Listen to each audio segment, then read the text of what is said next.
Morning, day 78 of Peter and Doxie sailing to Queensland. Oh, look at that sun coming up and feel that southerly breeze. Man, it's chilly.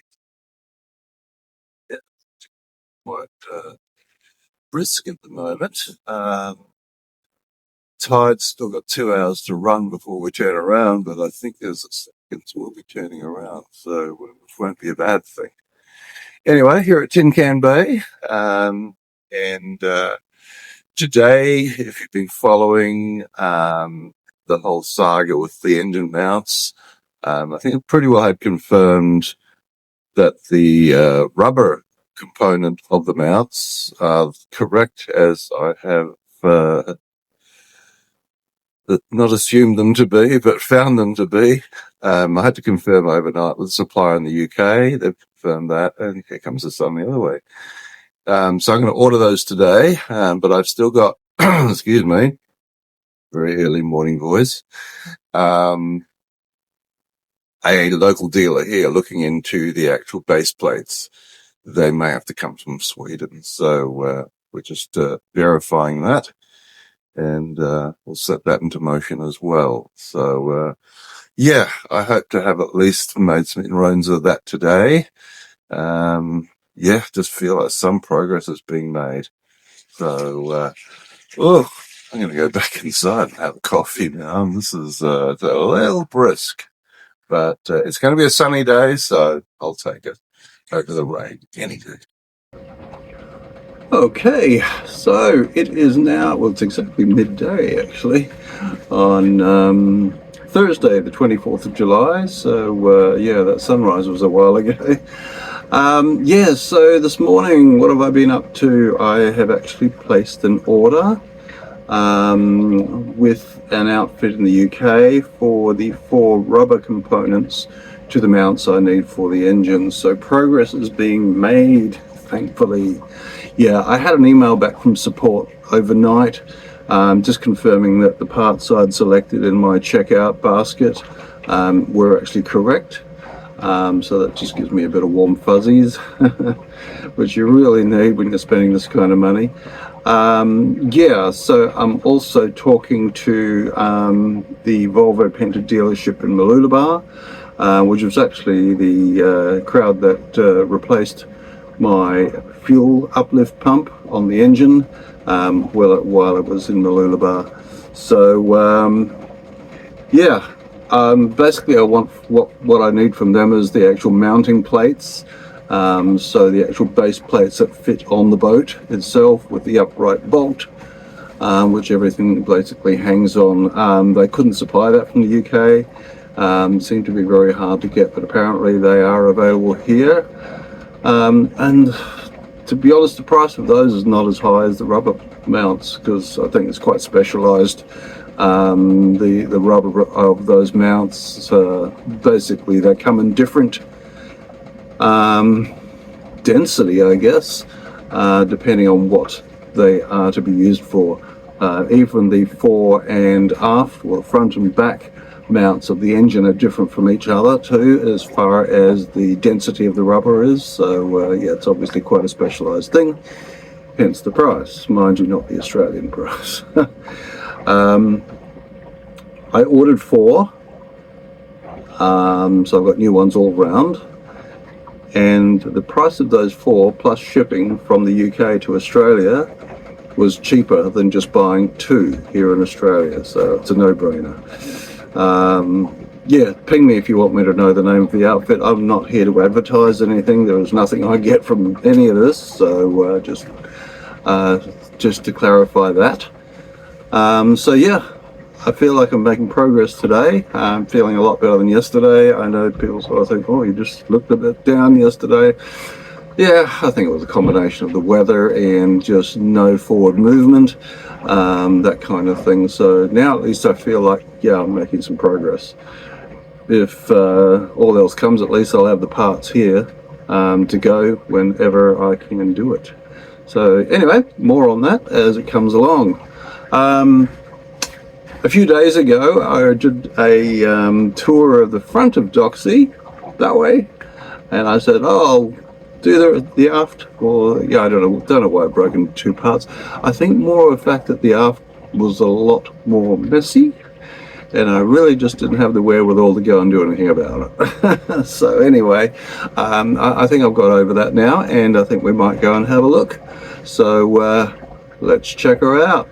Okay, so just to get our bearings, this is looking forward in the saloon. Oh, okay, and this plate here basically shows when she was built and everything. So yeah, nice. So we will now swing around.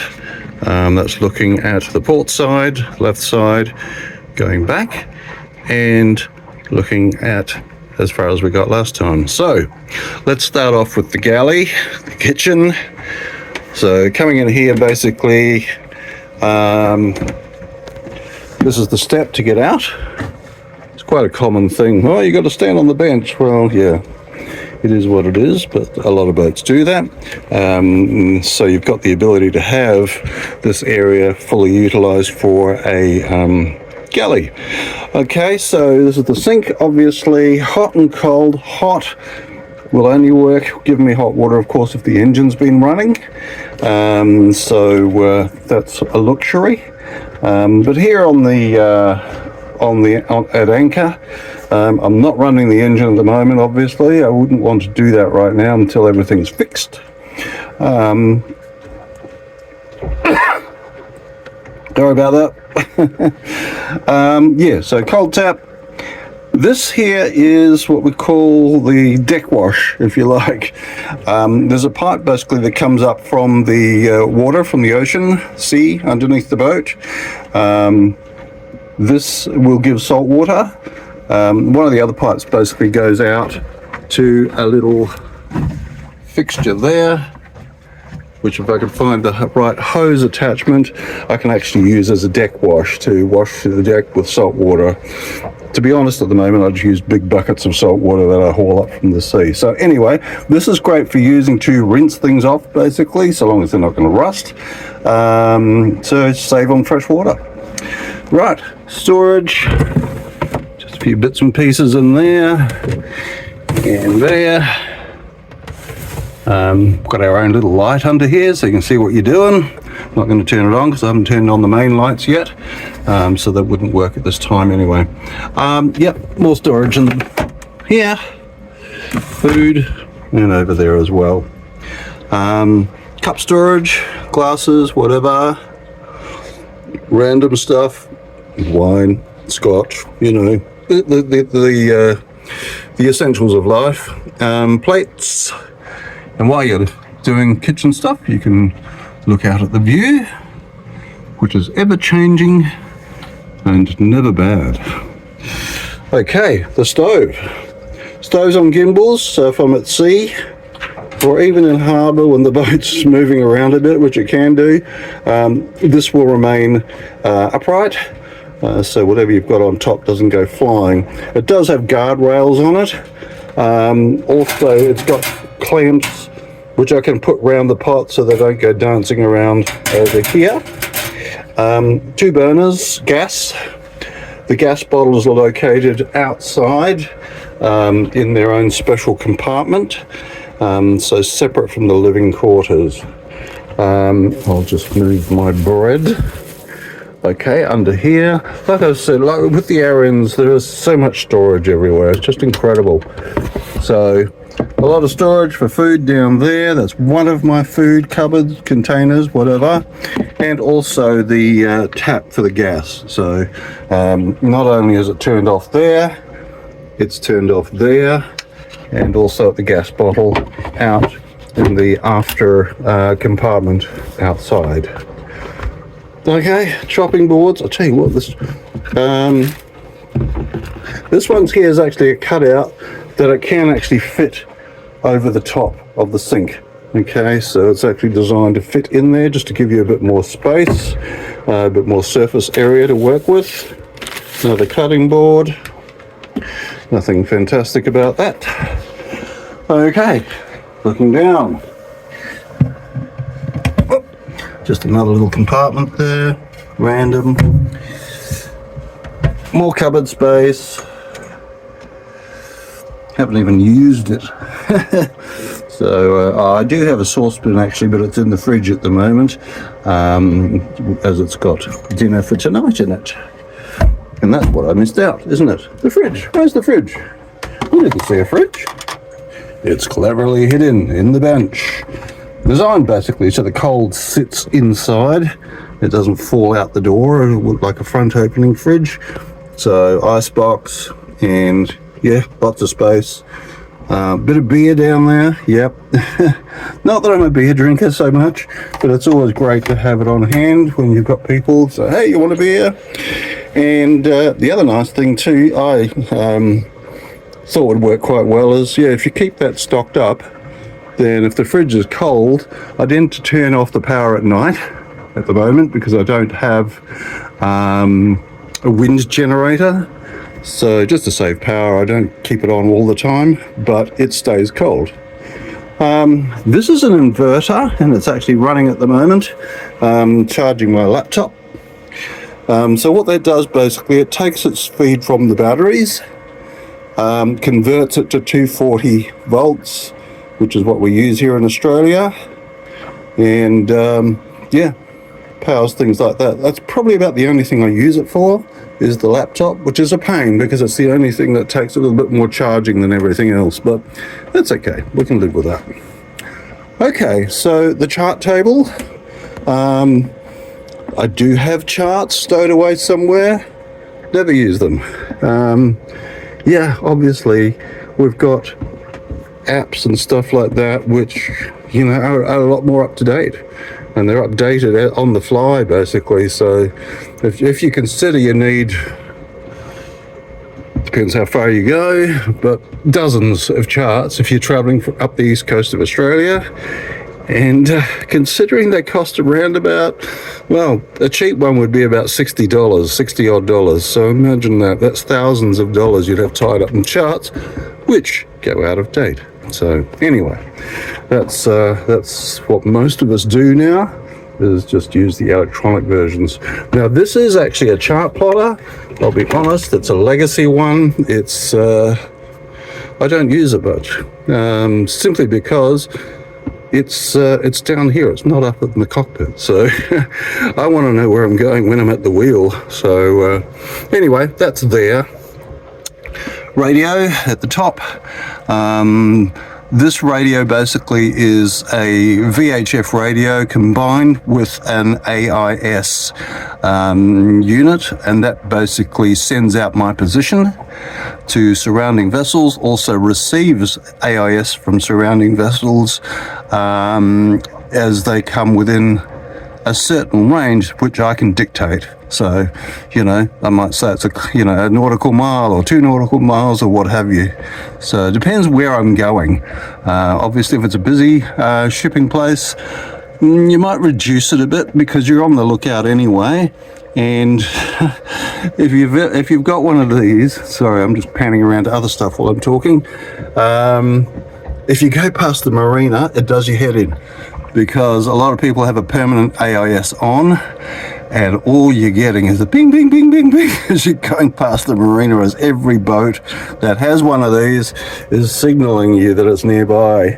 And you can cancel each one out as you go, but yeah, look, there's probably ways around that, and I'll be honest with you, I probably haven't read that far in the manual yet.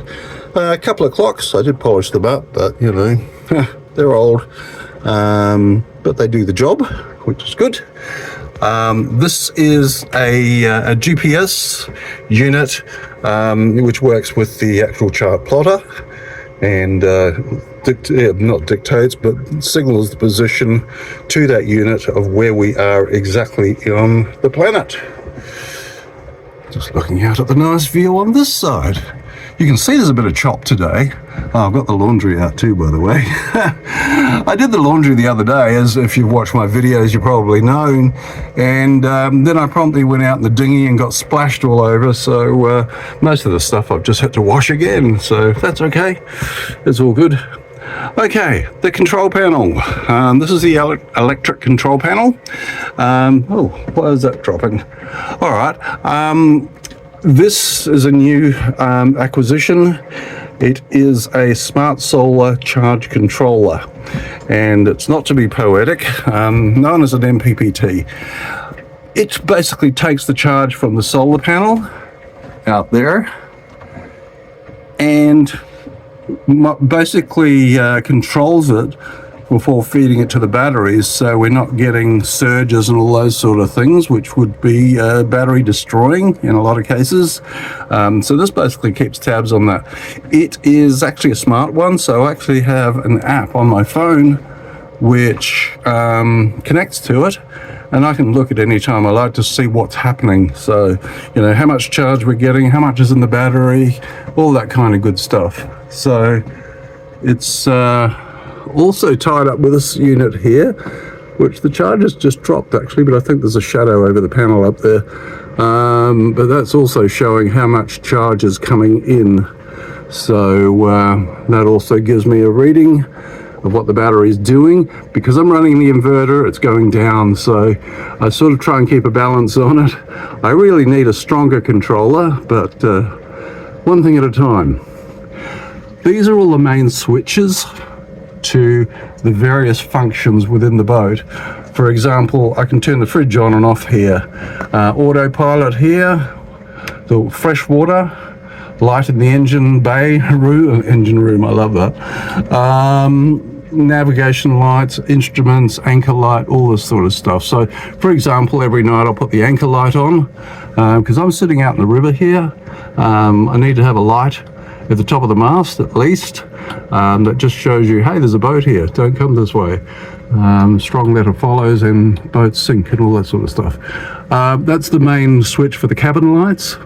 So if I leave a cabin light on by accident, by switching that off, it would cut the flow off to it anyway. So it's just a good central location to keep your power in control. Okay, we now have the pilot berth. So this was actually my favorite berth when I first came on, until I realized I was waking up with headaches every morning, and we'll go into that in a sec. So yeah, fire extinguisher back there, and also access to the side of the engine bay. So we'll have a look at that in a moment too. Oh, my head's gone to sleep now. EPIRB. Okay, so EPIRB basically, if there is an accident or whatever, and I need to be rescued, this guy goes with me wherever I go. Long cord there, you can tie it to your self, dinghy, whatever it is that you're escaping on. But yeah, you tie it to yourself, so it sends a message to a satellite, gives the exact position so search and rescue know where to come looking. So instead of beating around for ages and yeah, unsuccessful search. Fire blanket, something I can throw over a fire if that is happens by accident. Certainly wouldn't happen on purpose. Yeah, so that's that. So yeah, a lot of storage back there too. We're actually underneath the cockpit seat here, so you can sort of see where a lot of these areas are used. So swinging around, down here is the battery selector, so I can select whether I'm going to use the starter battery, start the engine, so I'd switch to that, start the engine, then switch it back to house. And when I say house, it's the batteries that basically run the the bits and pieces inside the boat, and the navigation lights and stuff. Another storage cupboard, you know, it's a junk cupboard, but all sorts of things I might need for different repairs and stuff. Okay, so the engine is located here behind these steps. These are the steps to get in and out the cabin. And basically what I need to do first to get at that is just to pull this bit of carpet back. Okay, so once I've done that, I can go in here, and this is the bilge. So if you look way down the bottom there, little bit of drop of water at the bottom. It's below the float switch. There is a bilge pump down there which has got a float switch that if the water level gets to a certain level, it'll turn on the bilge pump and automatically pump water out. This is an encapsulated keel, so it means the keel is inside the hull component rather than being screwed on the bottom like a lot of them are. So yeah, I mean, it's just a different design, not a bad one though. Also there's hoses here, so for example that one would be the drain for the sink. I can shut that off and open it up. Obviously if I'm cruising along I probably want to shut that. And this one here is a inlet hose which brings salt water up, runs it through the cooling system in the engine and then spits it out the back. So it's basically a raw water cooling system. Okay, and here we have the fuel tank underneath. So filling would be through this screw top there, and some wires there going to the fuel gauge, which at the moment is not really working, so I need to go through that basically and just try and check all the wire connections, etc. Okay, so to access the engine, undo that one, and down here undo that one, pull it up too, that would help, and then this you can basically just slide out of the way. Well, not if I don't do the bottom one properly. There we go. Okay, so we pull this guy out and we now have access to the engine. I could actually turn on the light to the engine room, maybe. Yes, I have. Okay, so this is your basic Volvo Penta 2003 model, 28 horsepower, 3 cylinders. There you go, all the things you never wanted to know. This is one of the mounts which have gone south. You can basically see on that base plate there where that bolt has come away. Okay, so this is where it should be. It's broken away and walked south. And on this side, it's slightly bent, and I'll show you more in a moment, because there is a little bit more access we can do. Okay, so lots of good stuff here, water filters, all sorts of pipes. You know, it doesn't look business-like unless you've got a good lot of pipes. That white tank in the back is my hot water system. Okay, so you can basically see that the hoses connected here go around into that tank, come back out again, and basically heat the water that's in there. I think it's about 90 litres from memory. Further back you can see the steering mechanism, also the hydraulic ram for the autopilot or auto steering, auto helm, or whatever you want to call it. Okay, so not too bad for room in here. I've seen worse, let's put it that way. We've got an additional piece of access here in the form of this cupboard. That's the trash, so I would take that out of there if I was working on the engine. I'm not working on the engine today. So this is the other mount here. That bolt here is still attached, but you can see it's bent over. So, well, not if I put my hand in front of it. So, yeah, that's the rear mount, if I can get through there. Okay, and of course same on the other side. So, okay, so I'm going to crawl over this bunk now and we'll have a look at the side access to the engine. Here it is. Okay, so looking inside now, that is the other rear mount, which we need to also get sorted out. Gearbox, and then propeller shaft. And yeah, air filters and exhaust and all that sort of stuff. Over there we've got water pumps. You can see the bottom of the sink there. So you can see where the saltwater one's coming in, and the blue one is the fresh cold water, which goes through that filter. So yep, hot water filter, hot water tank again there, and also the controls for the throttle and everything in that corner over there. So yeah, there's not exactly roomy, but yeah, show me a boat that is. So that's the long and the short of the engine. Alrighty, let's just have a look to see what's under the mattress here in the pilot berth. And the reason I don't sleep in it anymore, because I never even thought about this, it's the home of the batteries. Now apparently these AGM batteries or lead batteries do give off a bit of a gas, but not only that, you got your head directly above all those electronics or electrics, electric fields, whatever.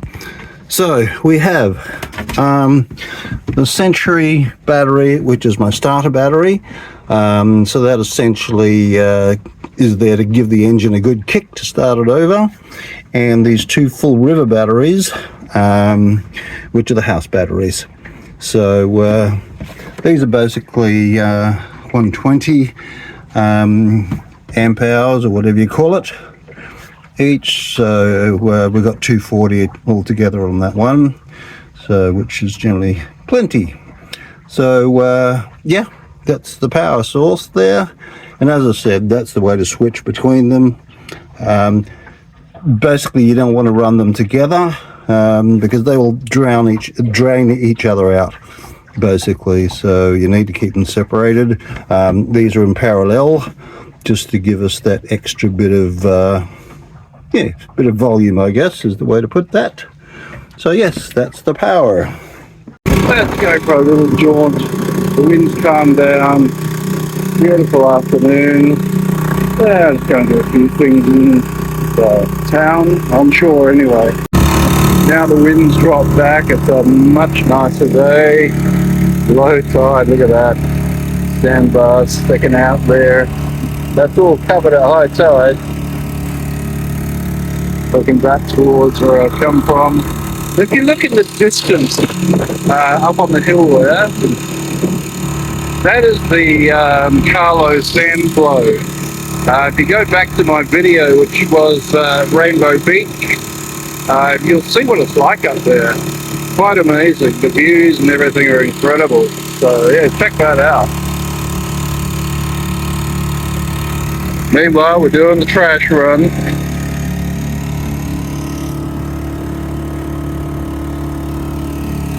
Never go ashore empty-handed. I probably should have brought a water tank, but I've still got one spare left. And, there's always tomorrow or the next day.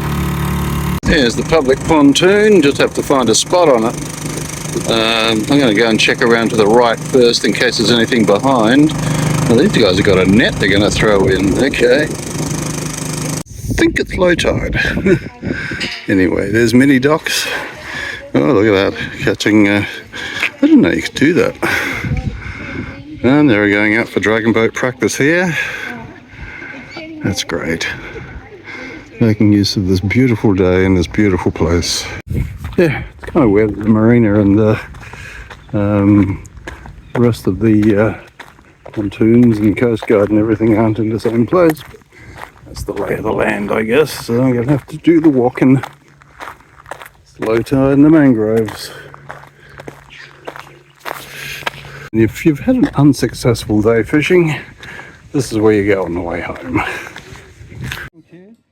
Alright, got some line from the Chantry Yeah, just get my dinghy painter, the rope on the front of the dinghy, just to be a little bit more reputable looking. Okay, and while I'm here, I might as well do some downloading of Netflix from the free Telstra Wi-Fi. Why not, eh?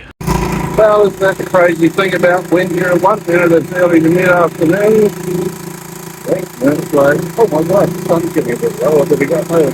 So, yeah, anyway, it's nice to get out today.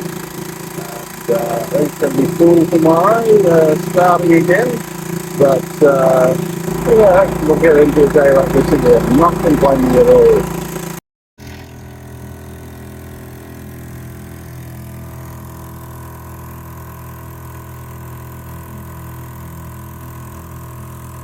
Well, like I said, yeah, when the days are shorter in winter, the afternoon just ends, boom, just like that. So, yeah, it's picture perfect at the moment, though. It's chilling down, I can feel it. There you go, eclipse. And a little bit of a breeze is coming through. Actually feels like it's actually from the more from the north now. So, yeah, let's see what happens. I haven't looked at the forecast, to be honest, because not exactly going anywhere, am I? Anyway, it has been a good day. Feel like I've got some traction now, so that's a good feeling. So now I wait for those things to arrive. Yeah, the one from Sweden could take 2 to 3 weeks. So yeah, I gotta get myself enrolled as a local here, I guess. Have to do a little bit more exploring, but I'm so happy with my dinghy and my motor. It just gives me so much flexibility, and yeah, just zip ashore, zip back, boom boom, just to do a couple of things. That's just great. So you don't feel like I'm stranded at all. Anyway, I won't ramble on too much. Red wine's waiting. And I hope that you guys are enjoying this. Please let me know if there's other things you want to see, of course. More of Australia and less of Tin Can Bar. Yeah, I know. Me too. That's okay. It's not a bad place. Yeah, but if there's anything else you want to know, you want me to cover, feel free. We might do a tour of the outside of the boat at some point. So then that's pretty well complete. Anyway, thank you for following. If you haven't, please subscribe. Don't forget to share it with people that you think might be interested, even if you think they're not. Get them into sailing. What the hell? What's not to like? Thank you for following. This is Dawn Raider, out. Thanks for watching another Adventures of Foxy Doxie. As always, don't forget to like, share, comment, subscribe. Thank you.